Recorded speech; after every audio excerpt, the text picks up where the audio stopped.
ಪಾಕಿಸ್ತಾನದ ಉಗ್ರರ ನೆಲೆಗಳ ಮೇಲೆ ಭಾರತ ದಾಳಿ ನಡೆಸಿದ ಹಿನ್ನೆಲೆಯಲ್ಲಿ ರಾಜ್ಯದ ಕರಾವಳಿಯಲ್ಲಿ ಹೈ ಅಲರ್ಟ್ ಘೋಷಿಸಲಾಗಿದೆ. ಮಂಗಳೂರಿನ ಕಡಲ ತೀರದಲ್ಲಿ ಕರಾವಳಿ ಕಾವಲು ಪಡೆಯಿಂದ ಕಟ್ಟೆಚ್ಚರ ವಹಿಸಲಾಗಿದೆ. ಅರಬ್ಬಿ ಸಮುದ್ರದಲ್ಲಿ ತೀವ್ರ ನಿಗಾ ವಹಿಸಿರುವ ಕರಾವಳಿ ಕಾವಲು ಪಡೆ ಪೊಲೀಸರು ಮಂಗಳೂರಿನ ಬಂದರು, ಕಡಲ ತೀರದಲ್ಲಿ ಪರಿಶೀಲನೆ ನಡೆಸಿದ್ದಾರೆ.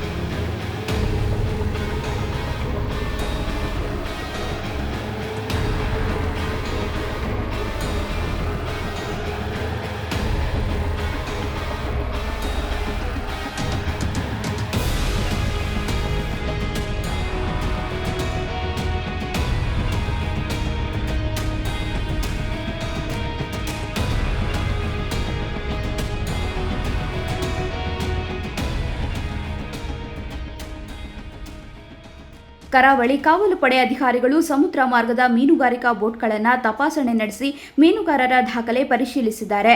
ಸದ್ಯ ಅನುಮಾನಾಸ್ಪದ ಬೋಟ್ಗಳ ಮೇಲೆ ನಿಗಾ ಇಟ್ಟಿರುವ ಪೊಲೀಸರು ತಪಾಸಣೆ ಮುಂದುವರೆಸಿದ್ದಾರೆ.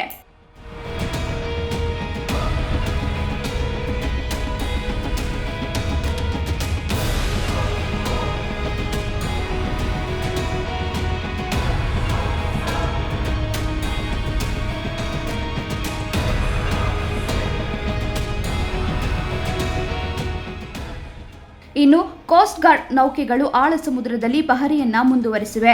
ಯಾವುದೇ ತರಹದ ದಾಳಿಯನ್ನ ಎದುರಿಸಲು ಸರ್ವ ಸನ್ನದ್ಧರಾಗಿರುವಂತೆ ಸೂಚನೆ ನೀಡಲಾಗಿದೆ. ಕೋಸ್ಟ್ ಗಾರ್ಡ್ ನೌಕೆ ವರಹ ಸೇರಿದಂತೆ ಹಲವು ನೌಕೆಗಳು ಗಸ್ತು ಹೆಚ್ಚಳ ಮಾಡಿವೆ. ಆಳ ಸಮುದ್ರಕ್ಕೆ ತೆರಳುವ ಮೀನುಗಾರಿಕಾ ಬೋಟ್ಗಳ ಮೇಲೆ ನಿಗಾ ಇಡಲಾಗಿದೆ.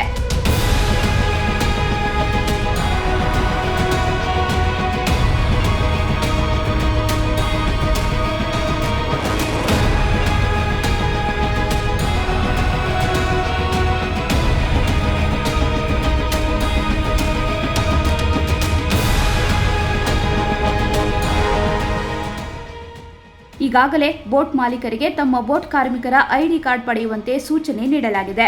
ಅಲ್ಲದೆ ಆಳ ಸಮುದ್ರಕ್ಕೆ ತೆರಳುವ ಕಾರ್ಮಿಕರ ಬಗ್ಗೆ ಗಮನ ಹರಿಸಲು ಕರಾವಳಿ ಕಾವಲು ಪಡೆ ಅಧಿಕಾರಿಗಳು ಸೂಚನೆ ನೀಡಿದ್ದಾರೆ.